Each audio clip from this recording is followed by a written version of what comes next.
শুভ সকাল ladies and gentleman, আমাদের আজকে আরো একটি নতুন দিন শুরু হচ্ছে। এটা হচ্ছে ইয়াংসা ছোটপাড়া। আমরা এখানে আমাদের জুয়েল ভাইয়ের বাসায় আসছি। আমাদের সাথেই থাকুন, কোথাও যাবেন না।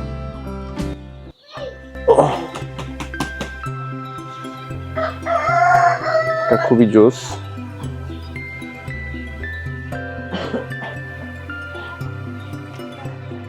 এটা এটা খুব ইন্টারেস্টিং একটা জিনিস, জানেন হয়তো অনেকেই। সেটা হলো আমরা যে রাবার দিয়ে আমাদের ভুলগুলো মুছে ফেলি, এই হচ্ছে সেই রাবার। এই যে এই হচ্ছে সেই রাবার, এগুলো গাছের আঠা থেকে বের করা হয়, তারপর সেটা প্রসেস করে এরকম চামড়ার মতো একটা শেপ দেওয়া হয়, তারপর এটা চলে যায় ফ্যাক্টরিতে। সেখান থেকে আমরা যে ইয়াগুলো দেখি, সুন্দর সুন্দর যে রাবারগুলো আমরা দেখি বিভিন্ন কাজে ব্যবহৃত হয়, সব সেখানে চলে যায়। এখন আমরা ব্রেকফাস্টে যাব। ব্রেকফাস্টটা খুবই মজা হবে। কালকে রাতে অনেক মজা হয়েছে ব্রেকফাস্টটা। এইখানে কিছু ট্রেডিশনাল ফুডও থাকে।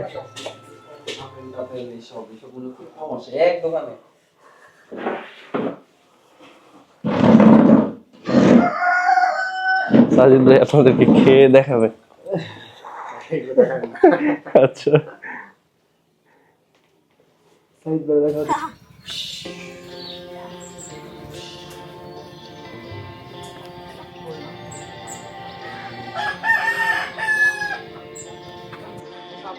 এইখানে আমরা এখন ঘুরতে বেরোবো, আশপাশটা দেখবো। তো এখানে একমাত্র বাহন একটা, আপনার যদি পায়ে হাঁটতে প্যারা লাগে তাহলে বাইকে করে যেতে হবে, এছাড়া আর কোনো অপশন নাই।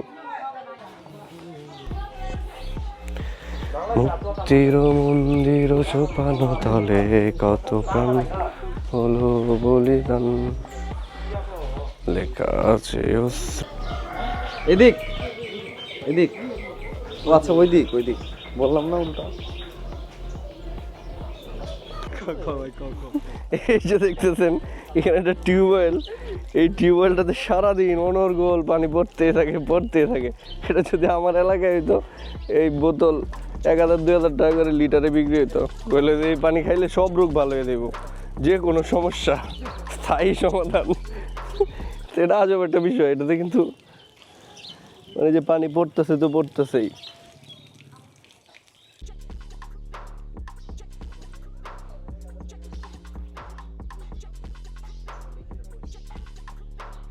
হ্যাঁ, কেন কেন বল দিব, কথা বলবেন? ও গল্পতে ভাই যাবে না, এই আলাদা আন্দাবাদ।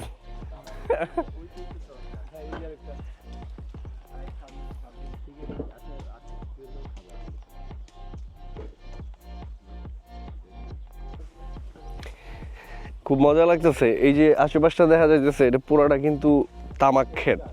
এইখান থেকে তামাক উৎপন্ন হয়, সেই পাতাগুলোর প্রসেস করে পাঠায় দেয়, তারপর সেগুলো সারা বাংলাদেশে পৌঁছে যায়। এইখানে ইম্পর্ট্যান্ট একটা বিষয় হচ্ছে যে তামাক যে জমিতে একবার চাষ করা হয়, সেটাতে আবার ধান চাষ করার মতো জায়গায় ফিরায় নিয়ে আসতে মোটামুটি 8 বছর অপেক্ষা করতে হয়, 7 থেকে 8 বছর। যে কারণে যারা তামাক চাষি আছে তারা চাইলেও তামাক থেকে ধানে বা অন্য ফসলে কনভার্ট করতে পারে না নিজেদেরকে। এটা কন্টিনিউ করতে হয়, কারণ 8 বছর বসে থাকার তো কোনো সুযোগ নাই।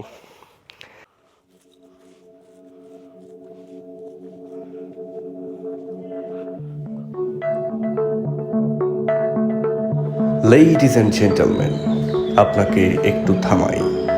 আমি আপনাকে নিয়ে যেতে চাই আপনার কিংবা আপনার পূর্বপুরুষের শৈশবের সেই গ্রামটিতে, যে গ্রামটিতে আপনি বেড়ে উঠেছেন কিংবা বেড়ে ওঠার সুযোগ পাননি। সেই গ্রামটি ছিল এরকম আলো ঝলমলে বন বেষ্টিত একটি সুন্দর গ্রাম। যে গ্রামটির চিত্র আপনি দেখছেন, যে চলমান চিত্র আপনি দেখছেন, সেটি হয়তো আপনার গ্রাম নয়, কিংবা আপনি কখনোই সেই গ্রামে যাননি। সেই গ্রামটি ইয়াংসার ছোটপাড়া, যেটি বান্দরবানের লামার খুবই নিকটবর্তী, খুবই সুসজ্জিত এবং খুবই সুন্দর একটি গ্রাম। যে গ্রামে পদচারণা হয়েছিল অতীতের বহু বহু মানুষের, এবং সবাই সেই গ্রামের সৌন্দর্যে মুগ্ধ হয়ে হাজারো স্মৃতির বর্ণনায় ভাসিয়েছে এই গ্রামকে। যে শিশুদেরকে আপনি দেখছেন ইটের টুকরো নিয়ে খেলছে, তারা আপনারই গ্রামের, আপনারই গোত্রের, আপনারই পরিবারের কোনো সন্তান, যারা হয়তো নিজ গ্রামে খেলছে। যে বাড়িগুলো দেখছেন সেই বাড়িগুলো হয়তো আপনারই, কিন্তু সেই বাড়িতে আপনি থাকেন না। আপনি হয়তো ভাবছেন ভাই সাহেবের কি হয়েছে, সে কি আতলামি শুরু করে দিয়েছে? আসলে তা নয়।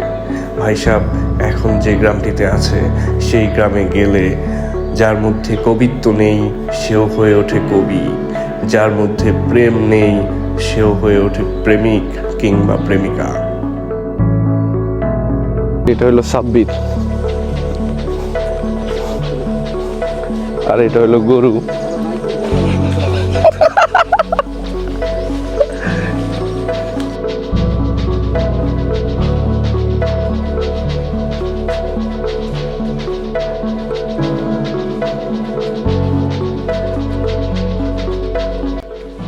এই গ্রামটা তো আরো সুন্দর ভাই।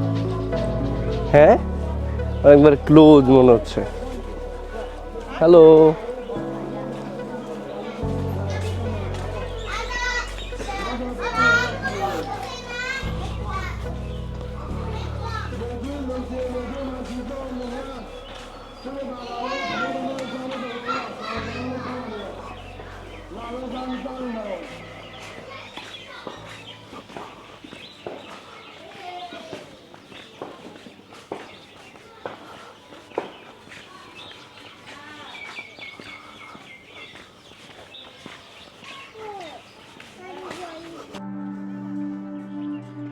Welcome back ladies and gentleman. এটিও একটি গ্রাম। এতক্ষণ আমরা ছিলাম ইয়াংসা ছোট পাড়ায়, এটা হচ্ছে বড় পাড়া। বড় পাড়া থেকে যোগাযোগ ব্যবস্থা খুবই দারুণ, তবে সেটা অনেকটাই চ্যালেঞ্জিং। ছোট পাড়া আর বড় পাড়ার মধ্যে যদি আপনি পার্থক্য নিরূপণ করতে চান, তাহলে খুব স্বাভাবিকভাবেই বড় পাড়া ছোট পাড়ার থেকে খানিকটা বড়, আর বড় পাড়া হয়েই ছোট পাড়ার মানুষজন লামা, ইয়াংসা কিংবা বান্দরবানে যায়। তবে বড় পাড়ায় বেশ কয়েকটি দোকান রয়েছে যেখানে আপনি ট্রেডিশনাল ফুড ট্রাই করতে পারেন। আপনি যদি কখনো আসেন, সেটা আপনাকে একটা বাড়তি অ্যাডভেঞ্চার দেবে। আমরা এবার চলে যাব মিরিঞ্জা ভ্যালির অভিমুখে।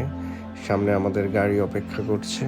ধুঙের আড়ালে সূর্য সন্ধ্যার আগে নামে রাত, নির্জনতা বন মোরগের শেষ রাত,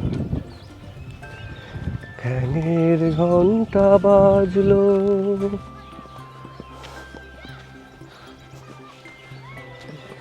ভাই, আপনাকে একটা প্রশ্ন করি। এই যে আমাদের দুই বন্ধুকে, মানে আমাদের দুইজনকে যে দেখতেছেন, এই দুইজনের মধ্যে কাকে বয়সে বড় মনে হয়, কাকে ছোট মনে হয়? আপনাকে বড় দেখা যাচ্ছে। আমাকে বড় দেখা যাচ্ছে? জি, কত বছরের?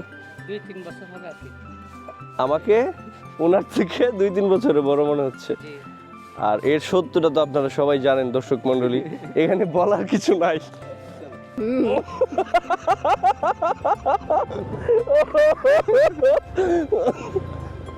এলাকার সবচেয়ে খারাপ প্রশ্ন সেটা।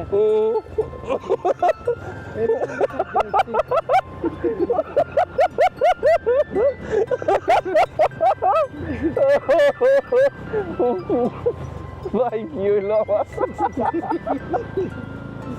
যাই হোক, সংবিধিবদ্ধ সতর্কীকরণ, আমরা যে 4 জন উঠেছি, এটা তো উঠে আমরা ভুল করেছি।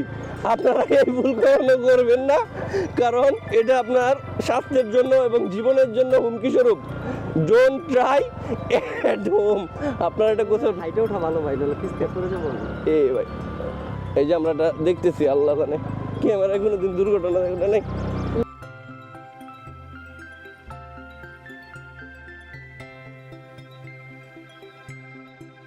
খুব কষ্ট, খুব কষ্ট, জীবন নষ্ট।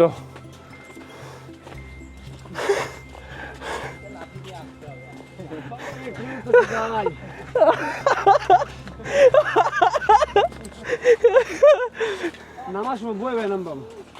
ওরে আই উফ কোমর টোমর ধরে গেছে রে ভাই